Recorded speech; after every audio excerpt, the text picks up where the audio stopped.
લોકસભાની ચૂંટણી પહેલા ભાજપે શરૂ કર્યું છે ઓપરેશન લોટસ। આ અંતર્ગત આમ આદમી પાર્ટીના વિસાવદરના ધારાસભ્ય ભૂપત ભાયાણી બાદ હવે કોંગ્રેસમાં ભંગાણ કરવામાં ભાજપ સફળ રહી છે।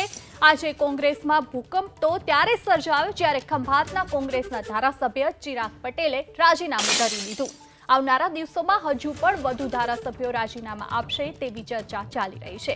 વિધાનસભા અધ્યક્ષ શંકર ચૌધરીને રાજીનામું આપ્યા બાદ ચિરાગ પટેલે મીડિયા સાથેની વાતચીતમાં કહ્યું, કોંગ્રેસમાં જૂથવાદ ચરમસીમાએ છે। કોંગ્રેસને ઉઘરાણા અને વિરોધ સિવાય કંઈ આવડતું નથી। ઘણા સાથી મિત્રો છે જે કોંગ્રેસમાં ગૂંગળામણ અનુભવી રહ્યા છે।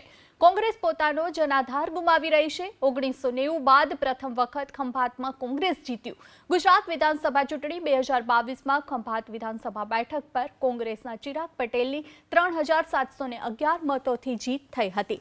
ભાજપના મહેશ રાવલ, કોંગ્રેસના ચિરાગ પટેલ અને આપના અરુણ ગોહિલ વચ્ચે જંગ જામ્યો હતો। ભાજપના ગઢ ગણાતા ખંભાતમાં વર્ષ 1990 બાદ પ્રથમ વખત કોંગ્રેસની જીત થઈ હતી।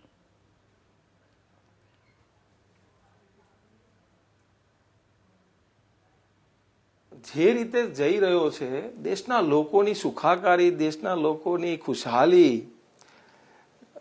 જે પાર્ટીમાં હોય, વિશ્વની મોટી પાર્ટી હોય, તો હું તો એવું માનું છું કે કદાચ આખી જે કેન્દ્રની કોંગ્રેસ લીડરશીપ છે ને એ પણ અંદરથી એવું ઈચ્છતી હશે કે ભાજપ અમને લઈ જાય। મેં તો અગાઉ પણ કહ્યું કે કદાચ 2024 આવતા ગુજરાતમાં કોંગ્રેસમાં એક પણ ના રહે।